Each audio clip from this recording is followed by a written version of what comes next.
নমস্কাৰ আপুনি চাই আছে নিউজ 18 অসম নৰ্থ ইষ্টৰ প্ৰথম সংবাদ ষ্টুডিঅত মই জয়ন্ত মাধৱ গোস্বামী আৰু প্ৰথম সংবাদত আৰম্ভণিতে এটা ব্ৰেকিং নিউজ মহানগৰীত অব্যাহত আছে ডাম্পাৰ চালকৰ দৌৰাত্ম্য নিশা হাতীগাঁৱত দ্ৰুতবেগী ডাম্পাৰে মহতিয়াই নিলে দুই বাইক আৰোহীক দ্ৰুতবেগী ডাম্পাৰৰ খুন্দাত থিতাতে নিহত হ'ল এজন গুৰুতৰভাৱে আহত হৈছে আন এজন বাইক আৰোহী আহত বাইক আৰোহীজনক সংকটজনক অৱস্থাত ভৰ্তি কৰোৱা হৈছে চিকিৎসালয়ত ইপিনে দুৰ্ঘটনা সংঘটিত কৰিয়েই ডাম্পাৰ সহ পলায়ন কৰে চালকে মহানগৰীত অব্যাহত আছে ডাম্পাৰ চালকৰ দৌৰাত্ম্য নিশাৰ মহানগৰীত সংঘটিত হ'ল এক ভয়ংকৰ পথ দুৰ্ঘটনা নিশা হাতীগাঁৱত দ্ৰুতবেগী ডাম্পাৰে মহতিয়াই লৈ গ'ল দুই বাইক আৰোহীক আৰু এই দুৰ্ঘটনাত থিতাতে নিহত হ'ল ডাম্পাৰৰ খুন্দাত প্ৰাণ গ'ল এজনৰ গুৰুতৰভাৱে আহত হৈছে আন এজন বাইক আৰোহী সংকটজনক অৱস্থাত বাইক আৰোহীজনক ভৰ্তি কৰোৱা হৈছে চিকিৎসালয়ত ইপিনে দুৰ্ঘটনা সংঘটিত কৰিয়েই ডাম্পাৰ সহ পলায়ন কৰে চালকে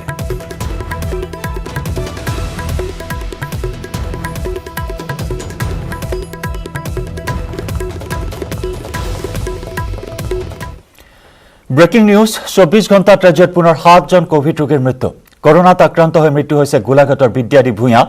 কিৰণ বৰা কামৰূপ মহানগৰৰ নিৰ্জ্যোতি বৰুৱা আৰু মহম্মদ সোহৰাবুদ্দিন আহমেদ চিৰাঙৰ ৰমিলা সূত্ৰধৰ আৰু শচীন চন্দ্ৰ ব্ৰহ্ম আৰু কাছাৰৰ বিজয় গুপ্তা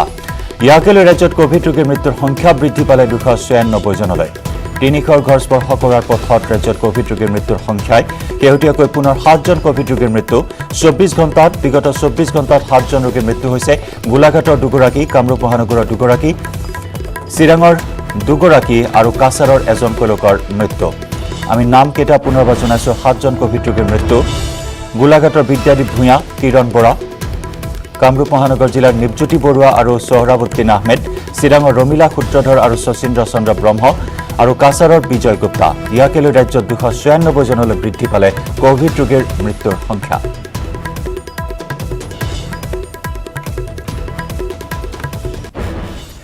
এফালে মৃত্যুৰ পৰিসংখ্যা বৃদ্ধি পাই আছে আৰু তাৰ সমান্তৰালকৈ গণসংক্ৰমণৰ ধাৰাবাহিকতা অব্যাহত আছে ৰাজ্যত ধাৰাবাহিকভাৱে বৃদ্ধি পাই আছে কৰোনাৰ সংক্ৰমণ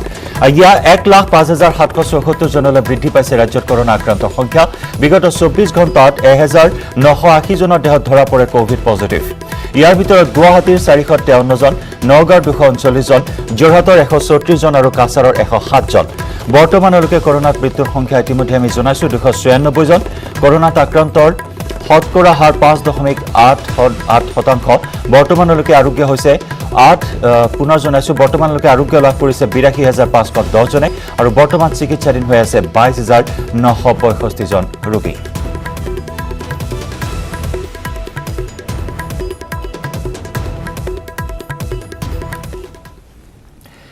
গোলাঘাটত নাহৰ ফুটুকি পিঞ্জৰাবদ্ধ গোলাঘাটৰ 2 নম্বৰ আঠাবাৰীত নিশা পিঞ্জৰাবদ্ধ হয় এটা নাহৰ ফুটুকি পিঞ্জৰাবদ্ধ নাহৰ ফুটুকিটো চাবলৈ ভিৰ কৰিলেহি অসংখ্য লোকে দীৰ্ঘদিনৰে পৰা অঞ্চলটোত ট্ৰাক চলাই আহিছিল নাহৰ ফুটুকিটোৱে বিগত সময়ত বহু পৰিয়ালৰ কেইবাটা পশুধন ভক্ষণ কৰি আহিছিল এই নাহৰ ফুটুকিটোৱে শেহতীয়াকৈ এটা কুকুৰ ভক্ষণ কৰিছিল এই বাঘটোৱে পূৰ্বৰে পৰা আঠাবাৰী অঞ্চলত বাঘে ট্ৰাক চলাই আহিছিল দুদিন পূৰ্বৰে পৰা বাঘটোৱে অঞ্চলটোত বিচৰণ কৰি ভক্ষণ কৰি আহিছিল পশুধন স্থানীয় ৰাজ্যে বন বিভাগক খবৰ দিয়াৰ পিছত অঞ্চলটোত শনিবাৰে এটা পিঞ্জৰা স্থাপন কৰে বন বিভাগে আৰু দেওবাৰে নিশা পিঞ্জৰাবদ্ধ হয় প্ৰাপ্তবয়স্ক নাহৰ ফুটুকিটো ইতিমধ্যে নাহৰ ফুটুকিটোক উদ্ধাৰ কৰি বন অঞ্চলত মুকলি কৰাৰ ব্যৱস্থা গ্ৰহণ কৰিছে বন বিভাগৰ লোকে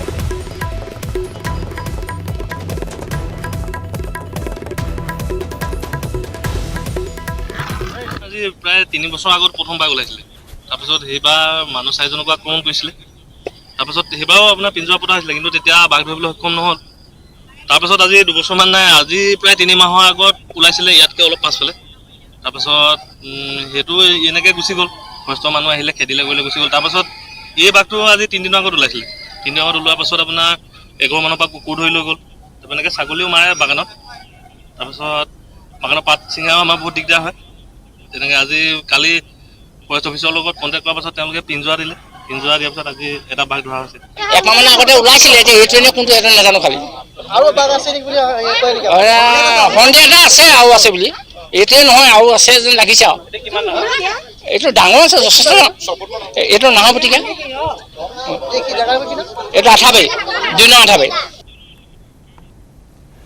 কোভিড প্ৰটকলৰ মাজত আজিৰে পৰা অসম বিধানসভাৰ গ্ৰীষ্মকালীন অধিৱেশন 50% বিধায়কৰ উপস্থিতিত 4 দিনীয়াকৈ অনুষ্ঠিত হ'ব বৰ্ষাকালীন অধিৱেশন কৰোনাত আক্ৰান্ত হোৱাৰ বাবে এইবাৰ অধিৱেশনত উপস্থিত থাকিব নোৱাৰিব কেইবাগৰাকীও বিধায়ক কৰোনাত আক্ৰান্ত হৈছে বিধায়ক বীৰভদ্ৰ হাজেৰ ঋতুপৰ্ণ বৰুৱা নৰেন সোণোৱাল আনোৱাৰ হুছেইন লস্কৰ আৰু নজৰুল হক ইতিমধ্যে চিকিৎসালয়ত ভৰ্তি কৰোৱা হৈছে কৰোনা আক্ৰান্ত বিধায়কসকলক ইয়াৰ পূৰ্বে কৰোনাত আক্ৰান্ত হৈ জিএমচিএইচত চিকিৎসাধীন হৈ আছে প্ৰাক্তন মুখ্যমন্ত্ৰী তৰুণ গগৈ আনহাতে কৰোনাত আক্ৰান্ত হৈছে বিধায়ক অজন্ত নেওগ ভৱেন ভৰালী গুণিন দাস ৰমেন্দ্ৰ নাৰায়ণ কলিতা কমল সিং নাৰ্জাৰী নৱনীতা সন্দিকৈ আজি সদনত কৰোনা বান খহনীয়াক প্ৰাধান্য দি সৰব হৈ উঠিব বিৰোধী দল ইপিনে বিৰোধীৰ প্ৰশ্নবাণক প্ৰতিহত কৰিবলৈ সম্পূৰ্ণৰূপে সাজু শাসকীয় বিজেপি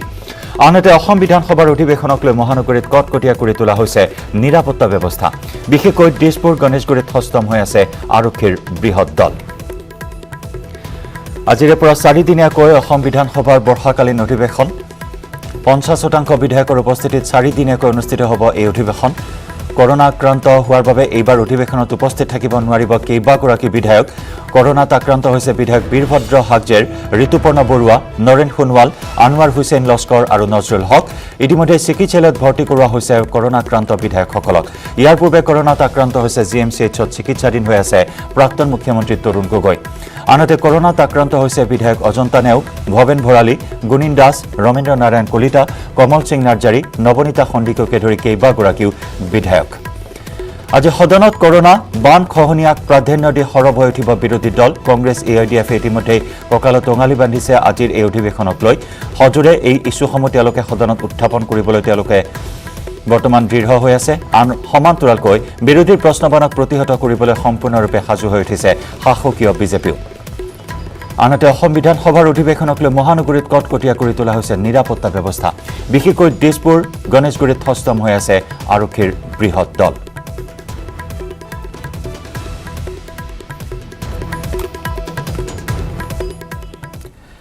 আৰু ইতিমধ্যে আমি জনাইছো যে বিধানসভাৰ অধিৱেশনক লৈ সম্পূৰ্ণৰূপে সাজু হৈ আছে বিৰোধী কংগ্ৰেছ আৰু এআইডিএফ শাসকীয় পক্ষক হলঠেকত পেলাবলৈ কংগ্ৰেছ আৰু এআইডিএফৰ যুটীয়া বৈঠক উমৈহতীয়া ইছ্যুক লৈ অধিৱেশনত সৰব হৈ উঠিব কংগ্ৰেছ আৰু এআইডিএফৰ বিধায়কসকল আৰু এই ইছ্যুসমূহৰ ভিতৰত প্ৰাধান্য লাভ কৰিব কৰোনা দুৰ্নীতি বান খহনীয়া আদি বিভিন্ন বিষয় সজোৰে অধিৱেশনত উত্থাপন কৰিব এআইডিএফ আৰু কংগ্ৰেছে এক যুটীয়া অধিৱেশনত মিলিত হ'ল কংগ্ৰেছ আৰু এআইডিএফৰ বিধায়কসকল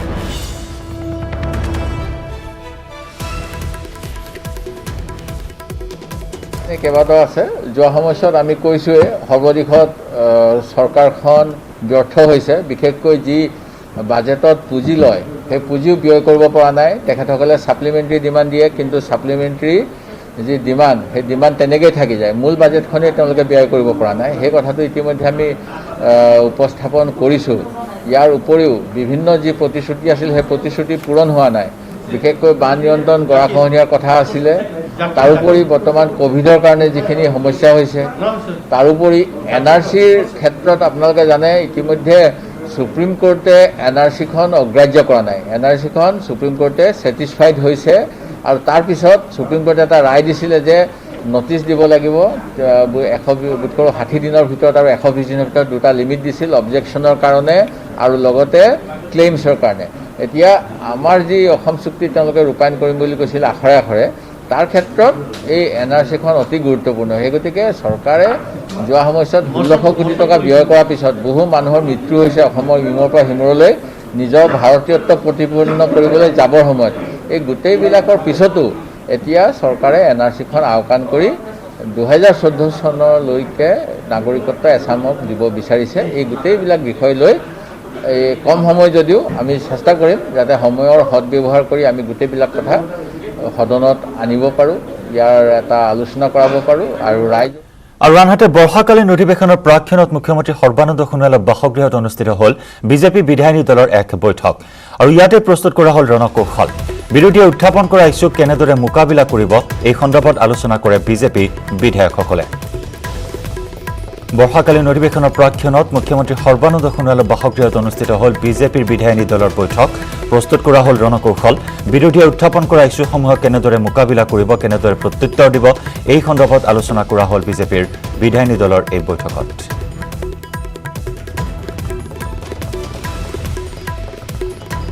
অহাকালি বিধানসভাত উত্থাপিত হ'বলগীয়া সকলো বিষয়সমূহ আলোচনা কৰা হ'ল।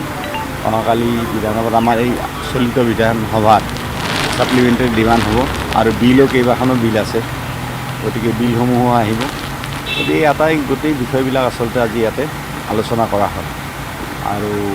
সেই হিচাপত সকলো মাননীয় সদস্যক এই সম্পৰ্কে অৱগত কৰা হ'ল যে কি কেনেকুৱা ধৰণৰ বিল আহিব বা কেনেধৰণৰ প্ৰস্তাৱবিলাক আহিব। এই গোটেইখিনি কথা আচলতে আজি ভালকৈ আলোচনা কৰা হ'ল আৰু সেইখিনিয়ে মেইনলি অসম বিধানসভা।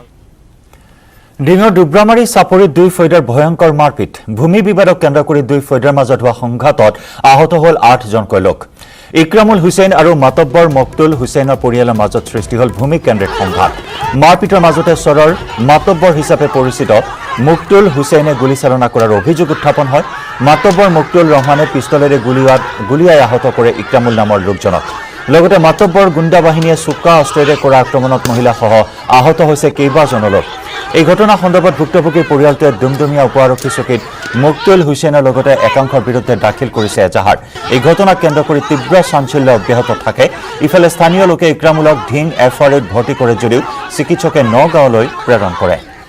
এক উত্তেজনাপূৰ্ণ পৰিস্থিতিৰ সৃষ্টি হয়। ভূমিকেন্দ্ৰিক বিবাদ, দুই ফৈদৰ মাজত ভয়ংকৰ মাৰপিটৰ ঘটনা সংঘটিত হয়। ভূমি বিবাদক কেন্দ্ৰ কৰি এনে এক উত্তপ্ত পৰিস্থিতিৰ সৃষ্টি হয়, যি ঘটনাত 8জনকৈ লোক আহত হৈছে। ইক্ৰামুল হুছেইন আৰু মাতব্বৰ মকতুল হুছেইনৰ পৰিয়ালৰ মাজত সৃষ্টি হয় ভূমিকেন্দ্ৰিক সংঘাত আৰু এই ভূমিকেন্দ্ৰিক সংঘাতে এনে এক ভয়ংকৰ ৰূপ ধাৰণ কৰে।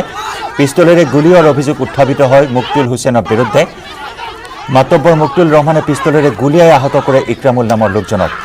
ইতিমধ্যে ধিং হাস্পতালত ভৰ্তি কৰা হয় যদিও উন্নত চিকিৎসাৰ বাবে নগাঁৱলৈ প্ৰেৰণ কৰা হয় ইক্ৰামুল নামৰ লোকজনক। ভূমিকেন্দ্ৰিক বিবাদক কেন্দ্ৰ কৰি সৃষ্টি হোৱা এই উত্তেজনা বহু সময় ধৰি উত্তেজনা অব্যাহত থাকে আৰু 8জনকৈ লোক আহত হয় মহিলাসহ এই ভূমিকেন্দ্ৰিক বিবাদত। ঘটনাটো আমাৰ মাটি আমি হাল মাৰিছোঁ, সিহঁতৰ লগত আগতে এটা নদী কাটালৈ ঝগড়া হৈছে, সিহঁতৰ ওপৰত কেছ আছে। কেছ থাকিলে পিছত আমাৰ মাটি হাল মাৰিছোঁ, সিহঁতে কৈছে যে আমি তহঁতৰ লগত কেছ খেলি আছোঁ, তহঁতে কিয় মোৰ মাটি হাল মাৰিলি, মই মাটি কিনি লৈছোঁ। সিহঁতে উগ্ৰপন্থী নিচিনা মানুহ আৰু সেইবিলাক বেছিমান ইয়াতো ঝগড়া হৈছে, মানুহ বহুত আহিছে একেলগত। 3টা গুলি কৰিছে, 2টা ওপৰত কৰিছে। পিছত এটা যেতিয়া মানুহ আমাক যেতিয়া গুলি কৰিব ধৰিছে তেতিয়া সেইটো যিটো মানুহ আঘাত হৈছে সেইটো মানুহৰ ইয়াত লাগি মাৰিছিলে এইফালে। পিছত সি এনেকৈ ভাল মাৰিলে তেতিয়া সি ইয়াত লাগি গ'ল। কেইজন আঘাত হৈছে? এজনৰ গুলি লাগিলে আৰু 7জনকো আঘাত হৈছে। এজনৰ এই হাতখন কাটি গৈছে। শিৱসাগৰৰ ডিমৌত সৃষ্টি হয় এক উত্তপ্ত পৰিস্থিতি। ৰজাবাৰীস্থিত চাউলুং চুকাফা চিকিৎসালয়ত এটি 1.5 বছৰীয়া শিশুৰ মৃত্যুক কেন্দ্ৰ কৰি সৃষ্টি হয় এই তীব্ৰ উত্তেজনা। ডিমৌৰ সমীপৰ সৰু পালেঙি অঞ্চলৰ বিজয় লংগা আৰু অনিমা লংগাৰ 1.5 বছৰীয়া পুত্ৰ সন্তানটিৰ ঘৰৰ কাষতে থকা পুখুৰীত দুৰ্ঘটনাবশতঃ পৰি ডুব যায়। কাষতেই ভূঁই ৰুই থকা মাতৃয়ে এই দৃশ্য প্ৰত্যক্ষ কৰাৰ লগে লগে সন্তানটিক উদ্ধাৰ কৰি ৰজাবাৰীস্থিত চিকিৎসালয়খনলৈ আনে যদিও চিকিৎসালয় কৰ্তৃপক্ষই শিশু বিশেষজ্ঞ নথকাৰ বাবে বিনা চিকিৎসাৰে প্ৰায় 45 মিনিট সময় ৰাখি থোৱাৰ অভিযোগ পিতৃ মাতৃৰ। উপায়ন্তৰ হৈ পৰিয়ালটিয়ে সন্তানটিক স্থানীয় লোকে ডিমৌ আদৰ্শ চিকিৎসালয়লৈ লৈ যায় যদিও শিশুটি মৃত বুলি ঘোষণা কৰে চিকিৎসকে। এই ঘটনাৰ পিছতে চাউলুং চুকাফা চিকিৎসালয় চৌহদ উত্তপ্ত কৰি তোলে স্থানীয় ৰাইজে। পৰিয়ালৰ লগতে স্থানীয় একাংশই চিকিৎসালয়ৰ সন্মুখত শিশুটিৰ মৃতদেহ লৈ বিভিন্ন শ্লোগানেৰে প্ৰতিবাদ সাব্যস্ত কৰি ঘটনাৰ উচিত তদন্ত কৰাৰ লগতে শিশুটিৰ পৰিয়ালক ক্ষতিপূৰণৰ দাবী তোলে। পিছত ঘটনাস্থলীত ডিমৌৰ স্থানীয় দণ্ডাধীশ ইণ্ডিকা গগৈ আৰু জিলাৰ উচ্চপদস্থ বিষয়া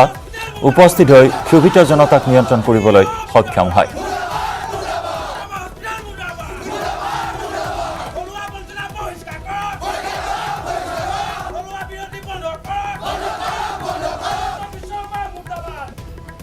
পানীত পৰিল, সৰু ল'ৰা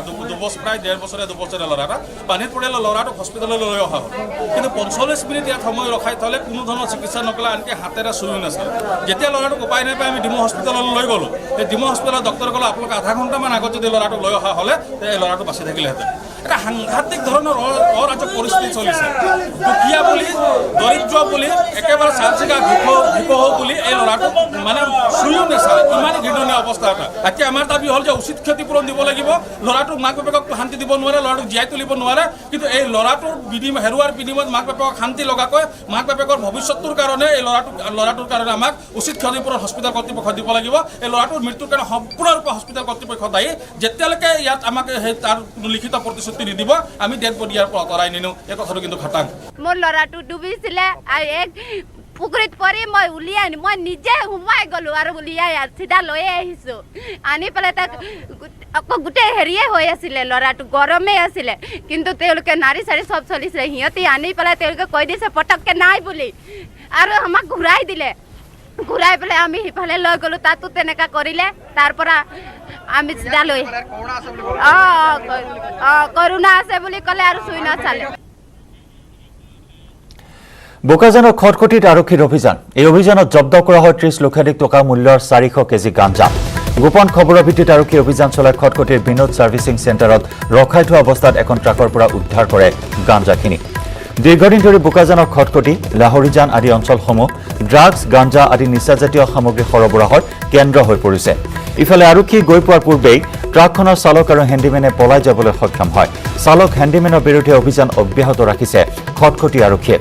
উল্লেখযোগ্য যে 4 দিন পূৰ্বে মাঞ্জা আৰক্ষীয়ে 36 নম্বৰ ৰাষ্ট্ৰীয় ঘাইপথৰ ওপৰত চলোৱা নাকা চেকিঙত এখন 12চকীয়া ট্ৰাকৰ পৰা জব্দ কৰিছিল প্ৰায় 5 কোটি টকা মূল্যৰ নিষিদ্ধ ড্ৰাগছ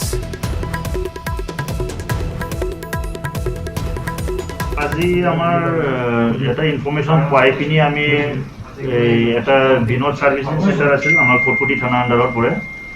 এই ছাৰ্ভিচিং চেণ্টাৰত মানে এখন ট্ৰাক 3 দিন ধৰি আজি পৰি আছে বুলি গম পায় আৰু আমাৰ ইনপুট মতে আমি গৈ পিনি গাড়ীখন চাৰ্চ কৰিলোঁ গাড়ীৰ ট্ৰাক নম্বৰটো আছিল NL01 AD7670 এই গাড়ীখন চাৰ্চ কৰি আমি পিছত মানে গাঞ্জা ৰিকভাৰী কৰিলোঁ এপ্ৰক্সিমেটলি 400 কেজি আৰু তেখেতৰ মাৰ্কেট প্ৰাইচ অনুমানিক 30 লাখ মান হ'ব নাই ড্ৰাইভাৰ আৰু হেণ্ডিমেন এইকেইটা গোটেইখিনি পলাতক আছে ড্ৰাইভাৰৰ সন্ধান কৰা হৈছে নেকি ড্ৰাইভাৰটো আমি ডিটেক্ট কৰা হৈছে কিন্তু মানুহটো বৰ্তমান পলাতক আছে প্ৰাক্তন মুখ্যমন্ত্ৰী তৰুণ গগৈৰ স্বাস্থ্যৰ বুজ ল'লে মন্ত্ৰী হিমন্ত বিশ্ব শৰ্মাই জিএমচিএইচত পিপিই কিট পৰিধান কৰি স্বাস্থ্যমন্ত্ৰীগৰাকীয়ে স্বাস্থ্যৰ বুজ ল'লে তৰুণ গগৈ 6 দিন ধৰি জিএমচিএইচত চিকিৎসাধীন হৈ আছে প্ৰাক্তন মুখ্যমন্ত্ৰীগৰাকী মঙলবাৰে কোভিড পজিটিভ পোৱা জিএমচিএইচত ভৰ্তি কৰা হৈছিল প্ৰাক্তন মুখ্যমন্ত্ৰী তৰুণ গগৈক পূৰ্বতকৈ উন্নত হৈছে তৰুণ গগৈৰ স্বাস্থ্য তৰুণ গগৈ লগতে জিএমচিএইচত চিকিৎসাধীন হৈ আছে আন কেইবাগৰাকী বিধায়ক আৰু আটাইকেইগৰাকী বিধায়কৰ স্বাস্থ্যৰ বুজ ল'লে স্বাস্থ্যমন্ত্ৰী ডক্টৰ হিমন্ত বিশ্ব শৰ্মাই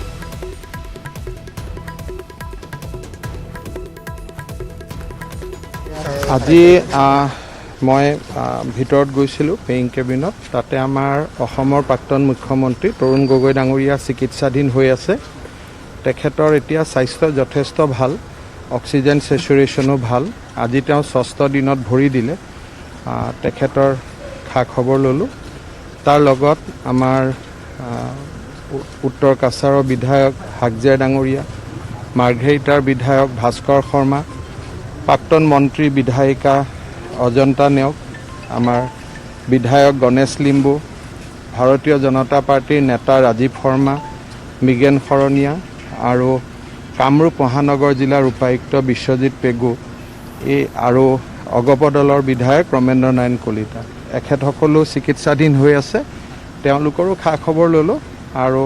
প্ৰায় গোটেইবিলাকৰে স্বাস্থ্য ভালে আছে তেখেতৰ কিন্তু তেখেতে ভাল কৰি আছে আৰু আমাৰ টিমটো লগত আছে আৰু তেখেতক মই সুধিছোঁ তেখেতে কৈছে সম্পূৰ্ণ মোৰ কোনো অসুবিধা হোৱা নাই অক্সিজেন চেচুৰেশ্যন 96-97ত তেওঁ মেইনটেইন কৰি আছে গতিকে কোনো অসুবিধা মই বহুত দেৰি বহিলোঁ তেওঁ অসুবিধা হোৱা নাই বুলিয়ে কৈছে মই প্ৰায় 10-15 মিনিট একেলগে আছিলোঁ তেওঁ অসুবিধা হোৱা নাই বুলিয়ে কৈছে কৰোনাক জয় কৰিলে এগৰাকী 85 বছৰীয়া বৃদ্ধাই সুস্থ হৈ ঘৰলৈ উভতিছে ধুবুৰীৰ কৰোনাক্ৰান্ত বৃদ্ধা মনোৱাৰা খানমে 15 আগষ্টৰ পৰা বৰপেটা মেডিকেল কলেজ হাস্পতালত চিকিৎসাধীন হৈ আছিল 85 বছৰীয়া বৃদ্ধাগৰাকী 12 আগষ্টত কৰোনাত আক্ৰান্ত হৈছিল 17 বছৰে পেচমেকাৰ লগাই ৰখা মনোৱাৰা খানম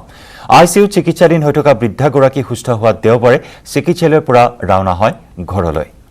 এগৰাকী 85 বছৰীয়া বৃদ্ধাই জয় কৰিলে কৰোনাক সুস্থ হৈ ঘৰলৈ উভতিছে ধুবুৰীৰ এইগৰাকী কৰোনাক্ৰান্ত বৃদ্ধা মনোৱাৰা খানম 15 আগষ্টৰ পৰা বৰপেটা মেডিকেল কলেজ হাস্পতালত চিকিৎসাধীন হৈ আছিল এই 85 বছৰীয়া বৃদ্ধাগৰাকী 12 আগষ্টত কৰোনাত আক্ৰান্ত হৈছিল 17 বছৰ ধৰি পেচমেকাৰ লগাই ৰখা মনোৱাৰা খানম আইসিইউ চিকিৎসাধীন হৈ থকা বৃদ্ধাগৰাকী সুস্থ হোৱা দেওবাৰে চিকিৎসালয়ৰ পৰা ৰাওনা হয় ঘৰলৈ একদম যথেষ্ট হেল্প কৰিছে যথেষ্ট মানে হেৰি কৰিছে সেইকাৰণে মই আৰু খুব ভাল পাইছিলোঁ বেয়া পোৱা নাই ইমান দিন মই হস্পিটেলত কেতিয়াও থকা নাই মই ডিব্ৰুগড়তো আছিলোঁ ইমান দিন থকা নাই ভাল লাগিছে আপুনি চাই আছে প্ৰথম সংবাদ মণিপুৰৰ এগৰাকী চিকিৎসক নাম বিয়ন্সি লেইছৰাম কোভিড যোদ্ধাৰূপে অহৰ্নিশে কৰোনা আক্ৰান্তৰ চিকিৎসা সেৱা আগবঢ়াই গৈছে এইগৰাকী চিকিৎসকে সম্প্ৰতি মণিপুৰবাসীৰ মুখে মুখে এই চিকিৎসকগৰাকীৰ নাম কিন্তু কিয়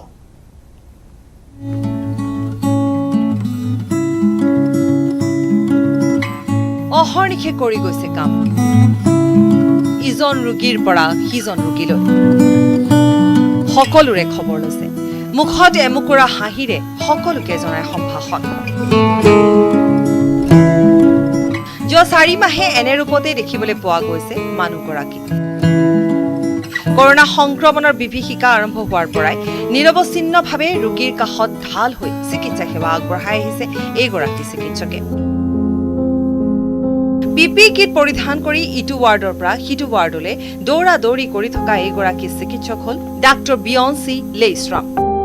উত্তৰ পূৰ্বাঞ্চলৰ প্ৰথমগৰাকী লিংগ সলনি কৰা ট্ৰান্সজেণ্ডাৰ চিকিৎসক হিচাপে খ্যাতি অৰ্জন কৰা ডাক্তৰ বিয়ন্সি লেইছৰাম ইম্ফলৰ শ্ৰীজা হাস্পতালত কৰ্মৰত 27 বছৰীয়া এইগৰাকী ব্যক্তিয়ে লিংগ সলনি কৰিছিল কিছু বছৰ পূৰ্বে সমাজৰ সচৰাচৰ চলি থকা বাধ্যবাধকতাৰ নেওচি এইগৰাকী চিকিৎসকে নিজৰ কৰ্তব্য নিষ্ঠাৰে নিজকে এগৰাকী সফল চিকিৎসক হিচাপে প্ৰতিষ্ঠা কৰিবলৈ সক্ষম হৈছে Being a transgender, I feel very pleased about this. That one, being the first transgender doctor to serve the people, especially in COVID patients. Actually, most of the transgender they are just doing their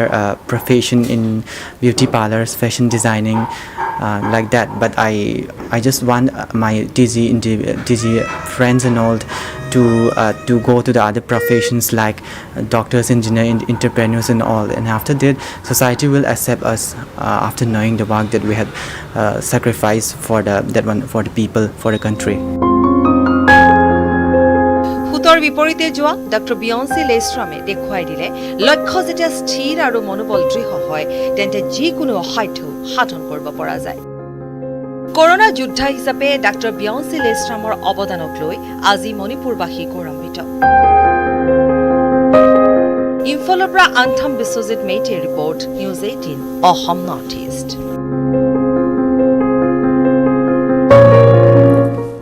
আজিৰে পৰা পুনৰ আৰম্ভ হ'ব ropeway সেৱা জিএমডিৰ অধীক্ষক অভিযন্তা মন্তু বৰাই জনাইছে এই কথা অৱশ্যে এই পৰ্যন্ত যাত্ৰীৰ বাবে মুকলি কৰি দিয়া নাই ৰোপৱে সেৱা মহানগৰীত 6 দিন ধৰি বন্ধ হৈ আছে ৰোপৱে সেৱা কাৰিকৰী বিজুতিৰ বাবে মুকলিৰ এদিন পাছতে বন্ধ হৈ পৰে গুৱাহাটী উত্তৰ গুৱাহাটীৰ মাজৰ ৰোপৱে সেৱা 24 আগষ্টত মুকলি কৰা হৈছিল বহু প্ৰত্যাশিত ৰোপৱে সেৱা কিন্তু মাত্ৰ এটা দিনৰ পিছতে বিকল হৈ পৰিছিল যান্ত্ৰিক বিজুতিৰ বাবে বিকল হৈ পৰিছিল এই সেৱা আৰু 6টা দিন ধৰি বন্ধ হৈ থকাৰ অন্তত পুনৰ আৰম্ভ হ'ব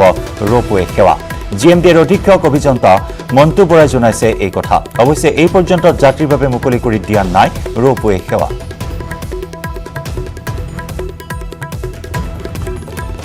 অতীত সাংবাদিক গুঞ্জন কলিতাৰ সৈতে আমি পোনপটীয়া সম্প্ৰচাৰত সংযুক্ত হৈছো গুঞ্জন মাত্ৰ 24 ঘণ্টাৰ পিছতে বিকল হৈ পৰিছিল ৰোপৱে সেৱা বিগত 6টা দিনৰ মূৰত পুনৰ কাৰ্যক্ষম হৈ উঠিব কেতিয়া যাত্ৰীৰ বাবে পুনৰ মুকলি কৰা হ'ব ৰোপৱে সেৱা হয় জয়ন্ত, ইতিমধ্যে ৰোপৱেৰ যি পৰীক্ষণ ইতিমধ্যে আৰম্ভ হৈ গৈছে, পৰীক্ষণ কৰি থকা আমি দেখিবলৈ পাইছোঁ। কিন্তু যাত্ৰীৰ বাবে কেতিয়া মুকলি কৰিব সেই সম্পৰ্কে এই মুহূৰ্তলৈকে কোনো স্পষ্ট নিৰ্দেশনা তেওঁলোকে দিব পৰা নাই। GMDৰ বিষয়ববীয়া আহি উপস্থিত হ'ব কিছু সময় পিছতে, আৰু তাৰ পিছতে যাত্ৰীৰ বাবে কেতিয়া মুকলি কৰা হ'ব সেই সম্পৰ্কে স্পষ্ট হ'ব পৰা যাব। কাৰণ আমি দেখিছোঁ যে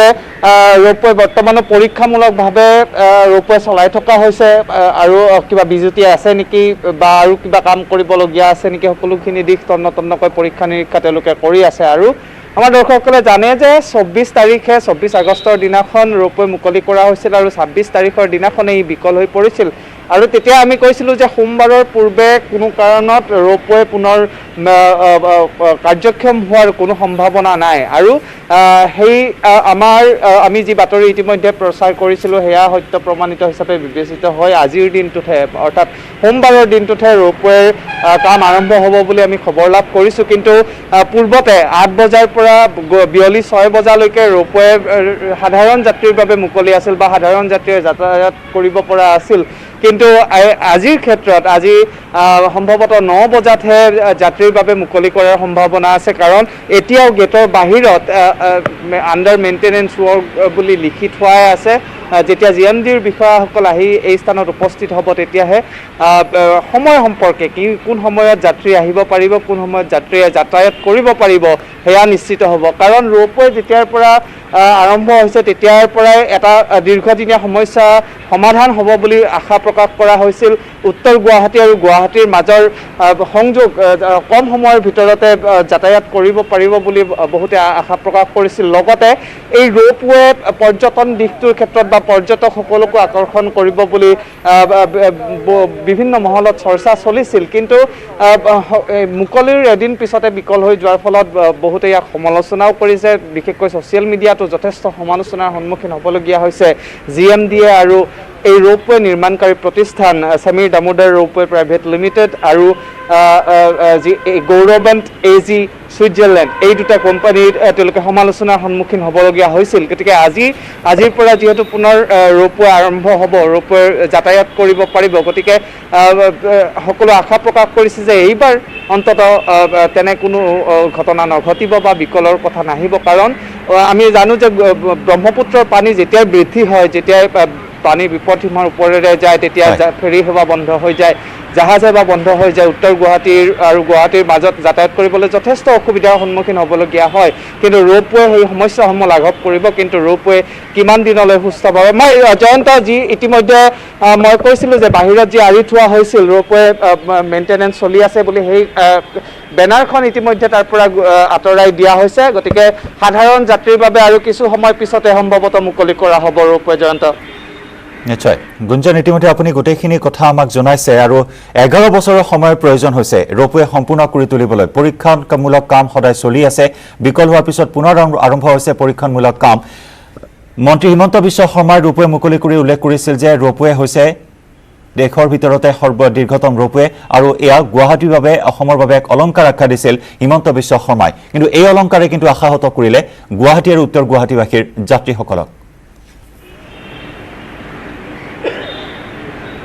চাওক জয়ন্ত, ৰোপৱেৰ কাম আৰম্ভ হৈছিল 2009 চনত। তেতিয়া মুখ্যমন্ত্ৰী আছিল তৰুণ গগৈ, কংগ্ৰেছৰ চৰকাৰ আছিল, আৰু তেতিয়াই ৰোপৱেৰ প্ৰাৰম্ভিক কাম আৰম্ভ হৈছিল। মই আনফালে দেখুৱাম যে তাত পৰীক্ষামূলকভাৱে ৰোপৱে চলাই থকা হৈছে। কেমেৰা পাৰ্চন মনোজে সেই দৃশ্য দেখুৱাব। 2009 চনতে ইয়াৰ প্ৰাৰম্ভিক কাম কাজ আৰম্ভ হৈছিল, আধাৰশিলা স্থাপন কৰা হৈছিল, আৰু সুদীৰ্ঘ 11 বছৰ পিছত 24 আগষ্টৰ দিনাখন ইয়াক মুকলি কৰা হৈছিল। যি মুকলি কৰা অনুষ্ঠানত উপস্থিত আছিল বিত্তমন্ত্ৰী ডক্টৰ হিমন্ত বিশ্ব শৰ্মা, গুৱাহাটী উন্নয়ন দপ্তৰৰ মন্ত্ৰী সিদ্ধাৰ্থ ভট্টাচাৰ্যকে ধৰি বহু লোক ইয়াত উপস্থিত আছিল। কিন্তু এদিন পিছতে, অৰ্থাৎ 26 তাৰিখৰ দিনাখন ৰোপৱে যেতিয়া বিফল হৈ গৈছিল তেতিয়া বহুতে আশংকা কৰিছিল যে কি হ'ব, ইমান 50 কোটিতকৈ অধিক টকাৰে ৰোপৱে নিৰ্মাণ কৰা হৈছে, গতিকে ইমান টকা এনেই যাব নেকি, এনেধৰণৰ বিভিন্ন প্ৰশ্নৰ অৱতাৰণা হৈছিল বা বিভিন্ন সন্দেহ বিভিন্নজনে ব্যক্ত কৰিছিল। কিন্তু এয়া মই দেখুৱাইছোঁ যে ৰোপৱে এনেধৰণে এতিয়া পৰীক্ষামূলকভাৱে চলাই থকা হৈছে। আৰু সকলোৱে এটা আশা কৰিছে যে 11 বছৰ পিছত যিহেতু ইমান সময় দীৰ্ঘ এটা সময়জোৰা প্ৰচেষ্টা, আৰু তাৰপিছত অৱশেষত উত্তৰ গুৱাহাটীৰ মাজৰ সংযোগ কাৰী হিচাপে এই ৰোপৱে চলিত হ'ল বা ৰোপৱে চলাচল আৰম্ভ হ'ল কিন্তু আশা কৰিছিল যে ই দীৰ্ঘদিনীয়া সমস্যা লাঘৱ কৰিব কিন্তু এদিন পিছতে বিকল হোৱাৰ ফলত বহুতে ইয়াক সমালোচনাও কৰিছে মই পুনৰ দৃশ্য দেখুৱাম ৰোপৱে পৰীক্ষামূলকভাৱে এতিয়াও এনেধৰণে চলাচল কৰি থকা ইয়াত দেখিবলৈ পোৱা গৈছে আনুষ্ঠানিক মন্তব্য তেওঁলোকৰ পৰা ল'ম এতিয়া প্ৰশ্ন সকলোৰে মনত উদয় হ'ব যে আজি আৰম্ভ হৈছে আৰু কেতিয়ালৈকে এনেধৰণে চলি থাকিব কোনো ধৰণৰ বিজুতি যাতে নঘটে সেয়াই সকলোৰে কাম্য আৰু তাৰ বাবে এতিয়া এনেধৰণে পৰীক্ষামূলকভাৱে চলাই থকা হৈছে কিন্তু আমি এটা যি খবৰ লাভ কৰিছে সেই খবৰ লাভ কৰা খবৰ অনুসৰি পূৰ্বৰ নিচিনা ইয়াক ৰোপৱেক ইয়াৰ যাতায়াত কিছু পৰিমাণে তাক হ্ৰাস কৰা হ'ব পূৰ্বৰ নিচিনা ইয়াৰ চলাচল কৰা নহ'ব ইয়াক কিছু পৰিমাণে কমকৈ ইয়াৰ ব্যৱহাৰ কৰা হ'ব অৰ্থাৎ দিনটোত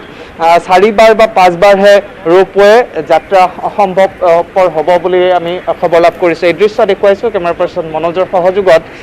বিকল হৈ থকা ৰোপৱে পুনৰ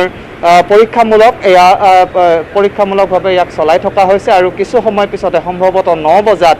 যাত্ৰীৰ বাবে ৰোপৱে মুকলি কৰা হ'ব জয়ন্ত ধন্যবাদ গুঞ্জন ধন্যবাদ জ্ঞাপন কৰিছো আৰু সম্ভৱতঃ 9 বজাৰ পিছতে যাত্ৰীৰ বাবে মুকলি কৰা হ'ব ইতিমধ্যে মেইনটেনেন্সৰ যি ফলক সেই ফলক আঁতৰাই দিয়া হৈছে এই স্থানৰ পৰা বিগত 6টা দিন ধৰি বন্ধ হৈ পৰিছিল যাত্ৰীৰ বাবে ৰোপৱে সেৱা সমগ্ৰ গুৱাহাটী আৰু উত্তৰ গুৱাহাটীৰ বাসীৰ বাবে এক আশাৰ ৰেঙনি কঢ়িয়াই আনিছিল এই ৰোপৱে যাতায়াতৰ ক্ষেত্ৰত বিভিন্ন সময়ত দুৰ্ভোগ ভুগিবলগীয়া হয় উত্তৰ গুৱাহাটীৰ ৰাইজে বিভিন্ন সময়ত ফেৰী সেৱা বন্ধ হৈ পৰে পুৰণিকলীয়া ফেৰীৰে যাতায়াত কৰি বিপদসংকুল পৰিস্থিতিৰ সন্মুখীন হ'বলগীয়া হয় আৰু তাৰ পিছতে এই ৰোপৱে মুকলি কৰাৰ পিছতে আশাৰ সঞ্চাৰ বৃদ্ধি পাইছিল যাত্ৰীসকলৰ মনত কিন্তু এই আশাহত হৈছিল মাত্ৰ 24 ঘণ্টাৰ পিছতে বিকল হৈ পৰিছিল ৰোপৱে আৰু মুকলি হোৱাৰ 24 ঘণ্টাৰ পিছতৰ পৰা বিকল হৈ থকা ৰোপৱে বিগত 6 দিন ধৰি বন্ধ হৈ পৰিছিল আৰু আজি পুনৰ যাত্ৰীৰ বাবে মুকলি কৰাৰ সম্ভাৱনা আছে গুৱাহাটী আৰু উত্তৰ গুৱাহাটীৰ মাজৰ ৰোপৱে সেৱা